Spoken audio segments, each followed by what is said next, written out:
আজি কাৰ্যসূচী আছিল আমাৰ বামুণী নাৰী কল্যাণ মঞ্চৰ বছৰীয়া অধিৱেশন। এই নাৰী কল্যাণ মঞ্চটোৰ জন্ম হৈছিল যোৱা বছৰত অৰ্থাৎ 2025 চনৰ এপ্ৰিলৰ 6 তাৰিখে। সদৌ অসম নাৰী কল্যাণ মঞ্চৰ উদ্যোক্তাসকলৰ সহযোগত বামুণীত এই শাখা সমিতিখন গঠন কৰি দিছিল তেখেতসকলে। এপ্ৰিলৰ 6 তাৰিখে বছৰ হৈ গৈছে, গতিকে মিটিংখন আমি আজিৰ তাৰিখত 14 জুন 2026 14 জুন তাৰিখে আমি অনুষ্ঠিত কৰিছোঁ। আৰু এই কাৰ্যসূচীত আমি বিভিন্ন গীত মাত নাচ বৰগীতকে ধৰি বিভিন্ন অনুষ্ঠান ইয়াত পৰিৱেশন কৰা হৈছে। আৰু ইয়াত আমি বিশিষ্ট ব্যক্তি আমাৰ মাজত আছে সদৌ অসম নাৰী কল্যাণ মঞ্চৰ সচিব প্ৰধান ডক্টৰ অসমী গগৈ বাইদেউ আৰু নাৰী কল্যাণ মঞ্চ অসমৰে সভাপতি সন্মানীয় ছফিউৰ ৰহমান শইকীয়া ছাৰ। তেখেতসকল আৰম্ভৰ পৰা আহি আমাক বিশিষ্ট বক্তাৰ অনুষ্ঠান শুৱনি কৰি সুন্দৰ বক্তৃতাৰে আমাৰ সভাসদসকলক আলোড়িত কৰিছে। আমাৰ এই মঞ্চৰ লক্ষ্য উদ্দেশ্য হৈছে যে আমাৰ সদৌ অসম নাৰী কল্যাণ মঞ্চৰ উদ্দেশ্যই হৈছে সমাজত অপসংস্কৃতি আঁতৰ কৰা। বৰ্তমান সমাজত নাৰী নিৰ্যাতন, যৌতুক প্ৰথা আদি নাৰীসকলে বিভিন্ন আজিকালি বেয়া কামত লিপ্ত হৈ থাকিব বিচাৰি, আৰু সেইবিলাকৰ পৰা আমাৰ নাৰীসকলক উদ্ধাৰ কৰি অনা বা তেওঁলোকক ভাল উপদেশেৰে ভাল নিয়মেৰে তেওঁলোকক সমাজৰ লগত একত্ৰিত কৰাৰ আমাৰ এই নাৰী কল্যাণ মঞ্চৰ উদ্দেশ্য। অসমৰ বিভিন্ন প্ৰান্তত আমি শাখা খুলিবলৈ আগবাঢ়ি আছো, আৰু এতিয়া বৰপেটাতো আমাৰ এটা অনুষ্ঠান শাখা হৈছে সুন্দৰকে। যে আমাৰ নাৰী কল্যাণ শব্দটোতে আমাৰ বহুখিনি কথা জড়িত থাকে। ইয়াত কল্যাণ বুলি কওঁতে আমাৰ সকলো ফালৰ পৰা আহিব, মহিলাসকলক আগুৱাই আনিব লাগিব, আৰু সমাজখনৰ এতিয়া যিবোৰ পৰিৱৰ্তন আহিছে সেইখিনি সচেতনভাৱে আমি মহিলাসকলে তাত কেনেকে সেই প্ৰত্যাহ্বান কিছুমান আহি পৰিছে, সেই প্ৰত্যাহ্বান বিলাকৰ আমি কেনেকে সন্মুখীন হ'ম, সেই কথাবিলাকো আমাৰ অসমৰ তৰফৰ পৰা আমি যি দিহা পৰামৰ্শ দিওঁ শাখাসমূহে তেনেকে কামবোৰ কৰি যায়। আজি ইয়াতে এতিয়া বামুণী শাখাই যিটো অনুষ্ঠান কৰিছে, ইয়াত সচেতন হবলৈ হলে আমি কিছুমান অনুষ্ঠান অনুষ্ঠিত কৰিব লাগিব য'ত মহিলাসকলক জড়িত কৰিব পৰা যায়। আৰু অকল মহিলাৰ দ্বাৰাই মহিলাসকলৰ সমস্যা যিবোৰ সন্মুখীন হৈ আহিছে সেইবোৰ সমাধান কেতিয়াও নহয়। ইয়াত পুৰুষসকলৰ সহযোগিতা লাগিবই।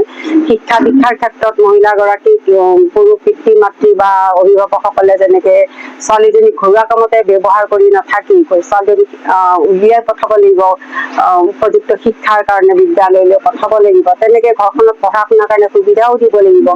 আৰু ছোৱালীজনীক যিহেতু কিছুমান প্ৰতিভা থাকিব, সেই প্ৰতিভাবিলাক বিকশিত কৰাৰ ক্ষেত্ৰত এখন যিটো মঞ্চ লাগে, সেই মঞ্চখন আমাৰ নাৰী কল্যাণ মঞ্চই দিব পাৰে, শাখাসমূহে দিব পাৰে।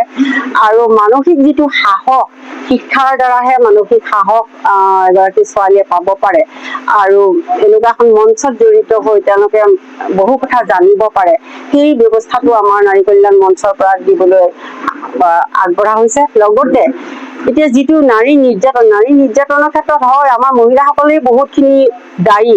শাহুৱেকে বোৱাৰীয়েকক বা আজিকালি বোৱাৰীয়েকে শাহুৱেকক নিৰ্যাতন দিয়া যিবোৰ পৰিঘটনা ঘটিছে, আকৌ লগতে পিতৃ মাতৃক আমি এতিয়া সংবাদ মাধ্যমত দেখিবলৈ পাওঁ, টিভিটো দেখিবলৈ পাওঁ, পিতৃ মাতৃক যিটো নিৰ্যাতন পুত্ৰই নহয় ছোৱালীসকলেও দিয়া দেখুৱাই আমি দেখা পাওঁ বা পঢ়িবলৈ পাওঁ। এই কথাবোৰ যাতে নাইকিয়া কৰিব পাৰো, তাৰ কাৰণে আমি সৰু সৰু এনেকুৱা শাখাবিলাকৰ জৰিয়তে আমি সেই ব্যৱস্থাবোৰ ল'ব লাগিব। আৰু যি পিতৃ মাতৃয়ে ল'ৰা ছোৱালীক আঙুলিত ধৰি আগবঢ়াই নিছিল, সেই পিতৃ মাতৃক বাৰ্ধক্য অৱস্থাত আমাৰ পুৰুষ মহিলা বা নাৰীসকলে বিশেষভাৱে যাতে যতন ল'ব পাৰে, সেনেকুৱা কথাবোৰো আহি পৰিব। আৰু যিটো চোৰ ডকাইত বা ৰাণীৰ নিৰ্যাতন, যিবোৰ এতিয়া চিলনী চোৰে আপোনাৰ লৈ যায়, চেইনডাল কাঢ়ি লৈ যোৱা বা ৰাস্তাই ঘাটে গাড়ীয়ে মটৰে যাওঁতে যিখিনি কিছুমান দুৰ্বৃত্তৰ দ্বাৰা যিবোৰ সন্মুখীন হয় ছোৱালীসকলে মহিলাসকলে, সেইবিলাকৰ প্ৰতি তেনেকে আমি তাৰ এই প্ৰত্যাহ্বানবিলাক আমি সন্মুখীন হ'ম, তেনেকে আমি ছোৱালীসকলক তাৰ সেই সমস্যাবিলাক আমি নাইকিয়া কৰিবলৈ বা সেই প্ৰত্যাহ্বানবিলাক আমি কেনেকে সহজ সহজে আগবাঢ়ি আঁতৰাই পেলাই আমি যাব পাৰো, তেনেকুৱা কথাবোৰ আমাৰ নাৰী কল্যাণ মঞ্চৰ দ্বাৰা শিকোৱা হয় বা তেনেকুৱা এটা সচেতনতা সজাগতা সভা আমাৰ বিদ্যালয়সমূহত বা অঞ্চলটোত বিভিন্ন অনুষ্ঠানত এইবিলাক কৰি পেলাই তেওঁলোকক সজাগ কৰি তোলা হয়। কাৰণ আমি হয়তো টাইকাণ্ডো বা কিবা এনেকুৱা ধৰণৰ শিক্ষা দিব নোৱাৰো, কিন্তু তেওঁলোকৰ আজিকালি যিহেতু ছোৱালীসকলে বহুখিনি সচেতনো এইবিলাকৰ ক্ষেত্ৰত, সেই ক্ষেত্ৰত আমি তেওঁলোকক সচেতন কৰি তুলিব পাৰো। যেনে এতিয়া য'তে ত'তে যেতিয়াই তেতিয়াই যাব নালাগে, ধৰক গধূলি সময়ৰ পিছত আমি এতিয়াও সমাজখন যদিও আগবাঢ়ি গৈছো, আমাৰ এতিয়াও মহিলাসকল ইমান আমাৰ নিচিনা ঠাইত আমাৰ অসমত বা আমাৰ যিটো সামাজিক পৰিৱেশত এতিয়াও মহিলাসকলে ৰাতি বিয়লি তেনেকে ওলাই যোৱাৰ ক্ষেত্ৰত যথেষ্ট ভয়ৰ কাৰণ থাকিব পাৰে বা বাধা বিঘিনি থাকিব পাৰে, সেইবিলাক আমি কেনেকে মোকাবিলা কৰিম বা সেই ক্ষেত্ৰত য'ত নোযোৱাকে হয়, য'ত আমি নগলেও ঘৰখনত থাকি পেলাই আমি পঢ়া শুনা কৰি আমি নিজৰ উপাৰ্জন কৰিব পৰা যায়, সেইখিনি সময়ত গধূলি সময়ত বাহিৰলৈ নগৈ তেনেকুৱা ক্ষেত্ৰত আমি এনেকুৱা শাখাবিলাকে সেই কথাবোৰ আমি অঞ্চল বিলাকত শিকাব পাৰো। এনেকুৱা উদ্দেশ্যৰে বহু আছে যিবিলাক হয়তো শেষো কৰিব নোৱাৰি, কিন্তু আমি সময়ে সময়ে যিবোৰ প্ৰত্যাহ্বান আহিছে সেই প্ৰত্যাহ্বান বিলাকক নেওচি যাবলৈ সহজে সেইবিলাক মোকাবিলা কৰি যাবলৈ নাৰী কল্যাণ মঞ্চ অসমৰ তাৰ এই অনুষ্ঠানটো সহায় আগবঢ়াবলৈ শাখাসমূহক আগবাঢ়ি আহিছে।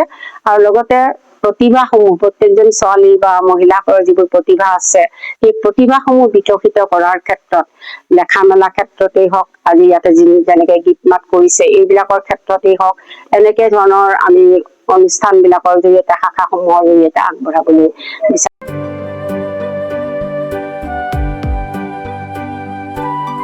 শদিয়াৰ পৰা ধুবুৰীলৈ, বৰাকৰ পৰা ব্ৰহ্মপুত্ৰলৈ সকলোৰে মাজত চিনাকি এটা নাম প্ৰাতঃ টাইম। থলুৱা ভাষা, কৃষ্টি আৰু সত্য বাতৰিৰ আধাৰত প্ৰতিষ্ঠিত খবৰ প্ৰাতঃ টাইমৰ প্ৰতিটো বা বাতৰি পুংখানুপুংখভাৱে চাবলৈ Facebook, YouTube, website, Twitter, Instagram আৰু ব্লগাৰ পেজত লাইক আৰু ফ'ল' কৰক। ধন্যবাদ।